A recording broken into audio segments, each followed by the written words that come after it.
Okay, Amri. So, new fun game for today. So, let's talk about some new currency coins that I'm planning to introduce.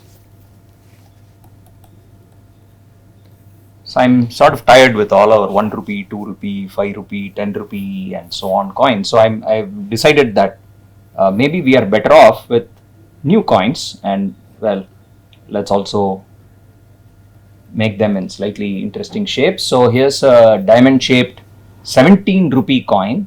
Really? And I'm also going to keep the 10 rupee coin as it is. Okay, so I'm just interested in coins with a 17 rupee denomination and a 10 rupee denomination.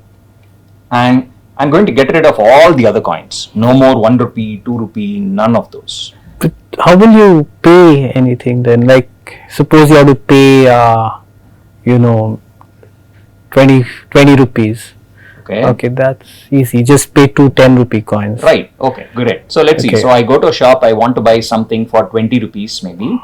Well, all I do is I just give the shopkeeper 2 of my new 10 rupee coins. And that's that. Okay. But maybe I want to do something more complicated. Let's see, suppose I had to pay 34 rupees. You could just pay 2 17 rupee coins. Right, so 34 is actually easy now with my new coins. Much easier than before, right? Much easier than before, right? I just paid 2 17 rupee coins. But let's see, suppose I had to buy something which costs me 24 rupees. So then you would pay.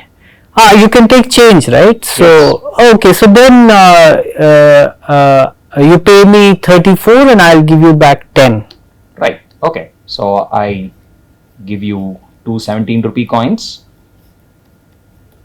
and you'll give me back change. So I'll write it like this. So 17 plus 17 and you give me back 10. So that's minus 10, right? Okay, let's get a bit more ambitious. What if I had to pay you 37 rupees? How would I do that?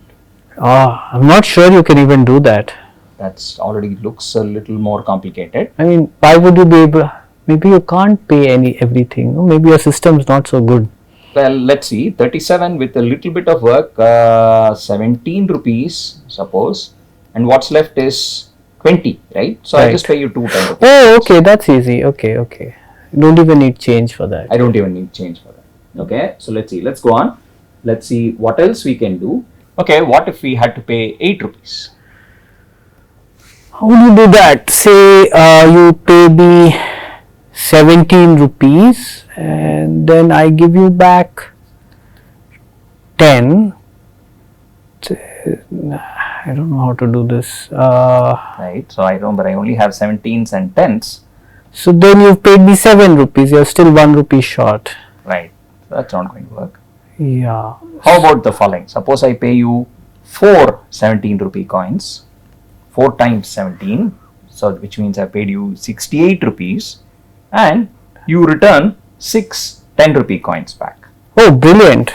So that's 68 minus 60, that's exactly 8. Okay, that's a lot of coins, but it gets the job done. It gets the job done. I only need a 17 and a 10 rupee coin. Now let's get very ambitious. What if I needed to pay you something very small, like just 1 rupee? One of these toffees. One of these toffees, for example. How would I pay you for a toffee which costs just 1 rupee?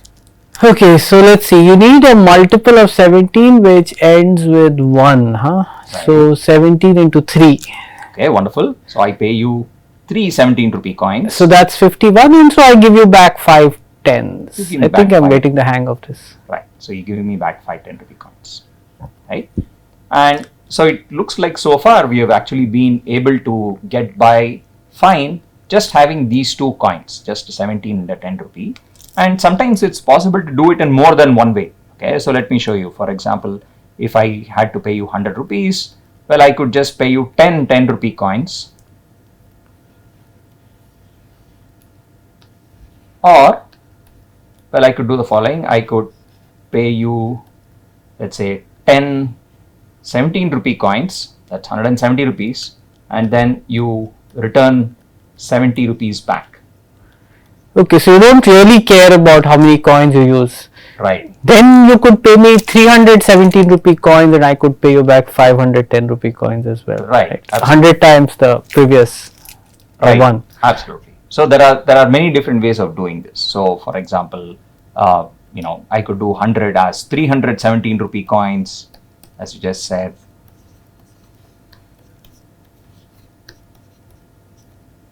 Minus 510 rupee coins. So there are all kinds of things I can do here. Okay, good. So far so good. Okay, so you just made a very interesting observation that somehow this thing here is very important. If I know how to get 1 rupee by just using my 17 and 10 rupee coins, then from that I am able to get 100 rupees by just taking this previous equation and sort of multiplying it by 100, right? Now let's try doing the same thing. Suppose I had to, so let me start here. Suppose I want to pay you 2 rupees. All I do is just multiply this equation by 2. I will give you 6 17 rupee coins and take back 10 10 rupee coins. Okay, if I had to give you 3 rupees, we just repeat the same equation. We just take 9 and 15 back, and so on. Right? So now you can see, if I just keep going like this, I can pay you any amount of money whatsoever just by using 17 and 10 rupee coins. Okay, so this is very interesting. 17 and 10 seem like very special numbers somehow. They get the job done. Suppose I wanted to become more adventurous and invent, say, currency which had denominations 16 and 10. So let me say I start with, so let's do 16 rupee coin and 10 rupee coin. Okay. Now using these two, do you think I would be able to pay you any amount of money whatsoever? Let's see, so say you had to pay me 2 rupees. Correct. So suppose I had to pay you 2 rupees. Then, okay, 16 into 2 is so 32 and then you take back 3. Right. So I pay you 2 16 rupee coins and I take back 3 10 rupee coins and change. That's 2 rupees. But could you buy this toffee from me? Well, let's see. Toffee was 1 rupee. Right. Now, let's see. How will I pay you 1 rupee by just using 16 rupee coins and 10 rupee coins? I think there's a problem here. Okay. So, how many ever 16 rupee coins or 10 rupee coins you give me, you'll have paid me an even number of rupees. Right. And if I give you back change, that would again be an even number of rupees. Okay. So, you could never pay an odd number of rupees. Wonderful. So, here's an interesting thing you're saying. 16 and 10 are both even numbers. And so, no matter what multiple of 16 I pay you, or no matter what multiple of 10 you give me back, what we have done, a transaction is just some even number finally. So, using this, you can never get 1 rupee. Right. Okay. So that's an interesting. This is not such a good set of coins. This is not such a good set of coins. And the same sort of thing works in general. Suppose I had, let's say, a 16 rupee coin and a 12 rupee coin.